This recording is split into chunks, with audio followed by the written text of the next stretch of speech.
Unconscious proprioception. These are the pathways your cerebellum uses to know, moment to moment, where your body is in space, and you never feel any of it. It never reaches consciousness, it silently tunes your movement. There are 4 of them, and they are the fastest conducting pathways in the entire nervous system. Let one question guide us here. No matter how each tract travels, how does it end up feeding the cerebellum on the same side as the limb it came from? 4 objectives for this chapter. First, define unconscious proprioception, the muscle, spindle, and Golgi tendon information that never reaches awareness but constantly tunes movement. Second, trace the 4 tracts, dorsal and ventral spinocerebellar for the lower limb, cuneocerebellar and rostral for the upper limb. Third, master the double cross, why the ventral spinocerebellar tract crosses twice and ends up functionally ipsilateral. And fourth, link each tract to its peduncle. Which ones enter the cerebellum through the inferior cerebellar peduncle and which through the superior? Keep the through line in view. However they travel, they all end up serving the cerebellum on the same side as the body part they report from. Here's the system in one view. On the left, what it is and why it matters. The source is proprioceptors, muscle spindles and Golgi tendon organs with some joint and touch receptors. The destination is the key difference from everything else in this lecture. The cerebellum, not the cortex. This information never becomes conscious. You don't feel it. Your cerebellum simply uses it. And these are the fastest conducting pathways in the body, because coordination needs real-time feedback with no delay. On the right, the 4 tracts. Learn them as 2 pairs. 2 serve the lower limb. The dorsal spinocerebellar, uncrossed, entering through the inferior cerebellar peduncle, and the ventral spinocerebellar, the double crosser, entering through the superior cerebellar peduncle. 2 serve the upper limb, the cuneocerebellar, the upper limb partner of the dorsal tract, and the rostral spinocerebellar, the upper limb partner of the ventral. So the whole chapter reduces to a simple grid: a lower limb tract and its upper limb partner, an uncrossed pathway, and a double-crossed one. Let's trace the dorsal spinocerebellar tract from end to end. It's the cleanest of the 4. Start at the bottom. Proprioceptors in the lower limb, muscle spindles and Golgi tendon organs feed a first-order neuron in the dorsal root ganglion. That fiber enters the cord and synapses in Clarke's nucleus. From there, the second-order axon ascends, and here's the defining feature. It ascends uncrossed, on the same side, in the dorsal spinocerebellar tract within the lateral funiculus. It enters the cerebellum through the inferior cerebellar peduncle and terminates in the ipsilateral vermis and intermediate zone. Notice what did not happen. No decussation. This tract never crosses. And that gives you the single most important clinical fact for the entire cerebellar system. Because the information stays ipsilateral, cerebellar signs appear on the same side as the lesion.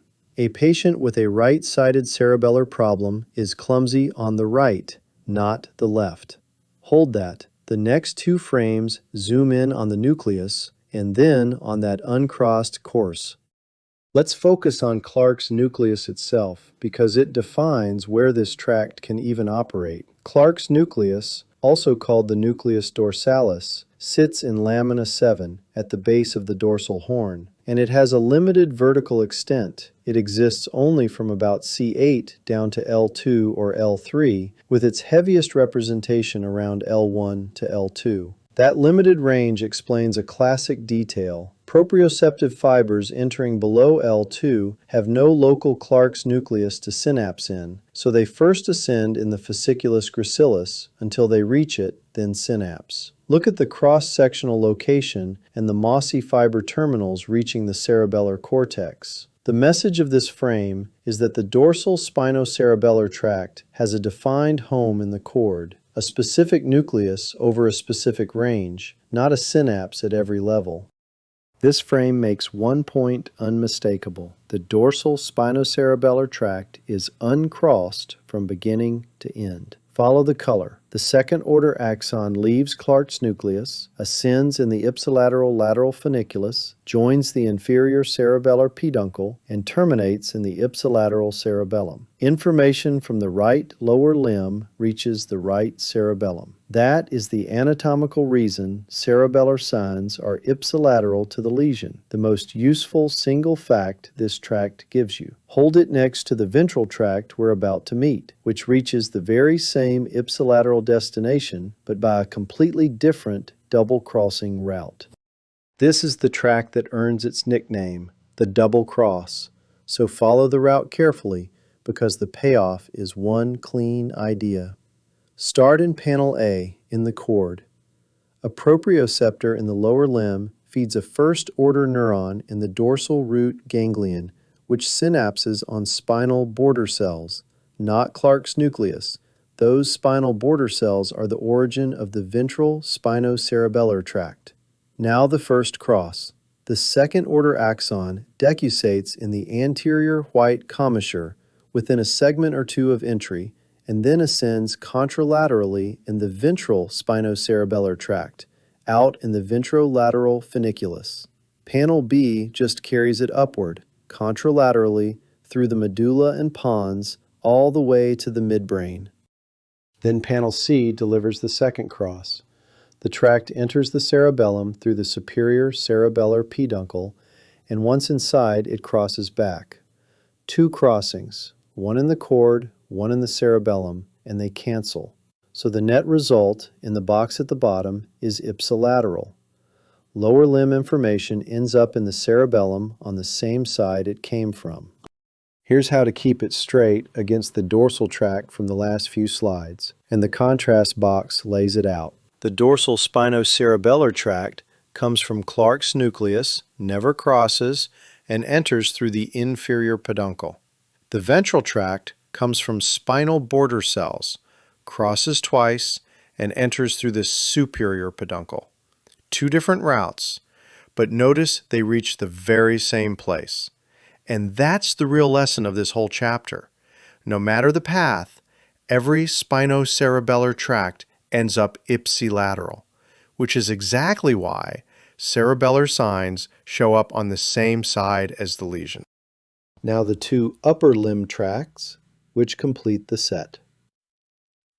The Cuneocerebellar tract is simply the upper limb equivalent of the dorsal spinocerebellar tract.